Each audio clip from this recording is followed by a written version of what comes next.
Hi, Tim Vandersloot here. Well, it's been a while, but I'm still trying to get at this. So I want to go over a couple things here. I've been getting a couple emails about what tool should I use for what. I want to do a general overview of what that might be. I want to let you know that for right now, I've got to do things a little bit more basic. My good video editing computer crashed on me. It kind of finally gave up the ghost. So until I can get something new, I can't do a lot of fancy video editing or anything like that. And my little laptop is a little bit, well, greatly underpowered for doing a lot of video editing. So we're going to keep it really simple here. A couple things before I get into that. I want to let you know that after many years fighting the nerve disease that I have, reflex sympathetic dystrophy and everything, I have got my strength back up. And I have started working outside the home. That has made a small interruption, as well as the computer, in content development and everything that I have been doing. The job, it's fun, it's good. It started out as an experiment to see if physically I could handle it and keep up with the demands of being on my feet so much and working outside the home. So far, so good. Another quick update is the beginning of, middle of September, whatever it was, when the college semester started, I went back to school. It's one of those things that I haven't done since 2005. It's been over a decade since I've been able to go to school due to the health issues that I've had. And all things considered, things are going good. It's online courses right now, but I'm working towards becoming an EMT and then paramedic. So that is in my future. A big thing is to really financially be able to help financially help support my family. That's one of the things that it's been a real challenge over the years. And so with that, I've got a lot going on. But I want to talk a little bit about the tool selections. I've got a bunch of tools here. And I want to talk generally about what it is that I choose and why, okay, really quickly. Now, a lot of this has to do with what it is I want to carve, okay? Now, your tool selection is basically based upon that, first and foremost. So, what do you want to carve? Do you want to do the low relief carving? Do you want to carve on gun stocks? Do you want to carve on gourds and do just small detail? That kind of stuff that you see a lot of my videos, the low relief carving with power, using a high-speed engraver. Well, that's one style of carving. There's also bird carving, fish carving. All right, you kind of see some examples of work along the way. All right, not unfinished and stuff. It's just kind of stuff sitting here that I've been working on over time. All right, so there's some examples and different things that I've done, and those tools are different depending on the type of work I'm doing. All right, so if I'm carving on a bird or a fish or something like that, the project itself is a bigger, and so I'm going to use larger tools to establish the initial detail first. All right, so that comes into flex shaft machines. Now there's lots of flex shaft machines in this category, and some I would say are better than others. Some are pretty well equal, and it's just a personal preference as to what you decide to choose. Some of that might have to do with, do you have a supplier close by, and can you get that equipment easily and quickly? All right, so a flex shaft machine, I can put in several different style hand pieces, all right, larger, smaller, large burrs down to pretty small burrs, and be able to carve details with them, all right, to establish that initial roughing out and do some pretty moderate detail work with just a flex shaft machine.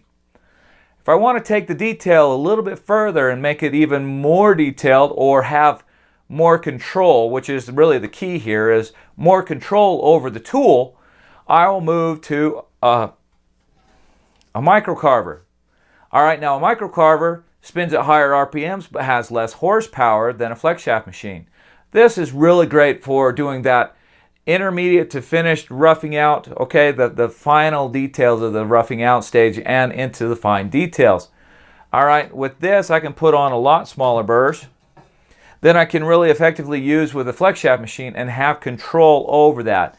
because this cable, this gets in the way of the control. With a high-speed engraver, the motor is in the handpiece, okay? So that allows me greater flexibility because I don't have all that extra stuff in the way. I can use the smaller burrs and run the higher RPM. The second I run at that higher RPM, it gives a cleaner cut, a more polished cut, and helps me remove material that much easier and quicker, all right? Now, the majority of my work has since been, for the last few years, has been using a high-speed engraver. Now, the high-speed engraver spins super fast because it is a pneumatic tool. Okay, it uses air pressure to run the turbine. That allows me to run at 300, 400,000 RPM, somewhere in there, spin the burr extremely fast, and get a very polished cut. But here's the thing. This is only for final detail work.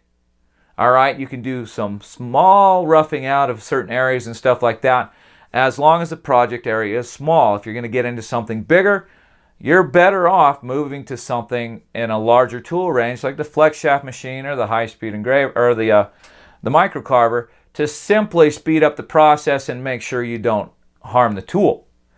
All right, because there are limitations to every tool. Now, the high-speed engraver is something that I've used because when I started using this, I didn't really have the use of my right hand. I couldn't hold on to a project. I couldn't brace a project. I couldn't do much of anything with my right hand due to the health issues I've had. And so I had to kind of shift gears and carve different things, okay? So the high-speed engraver has been extremely good for that, but again, it's only for that small detail work.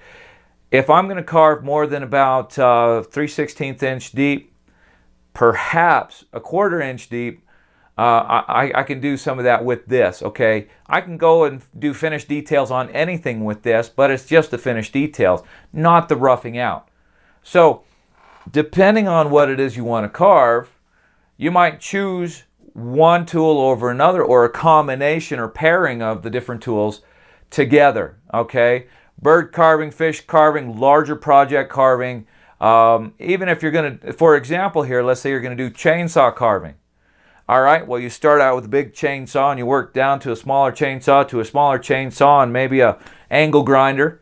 All right, to do finishing details, you might pull out a flex shaft machine, and because the scale of the project is so large, well, this would be your fine detail work.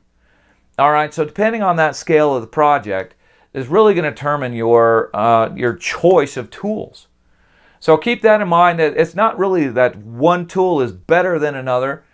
One tool really has better purpose behind it than another tool, okay? And so think about the scale of your carving, what it is you want to carve and how large it is, and then figure out what size burrs you're going to need. If you're going to be working with really big burrs because you got a large scale project, that's one thing.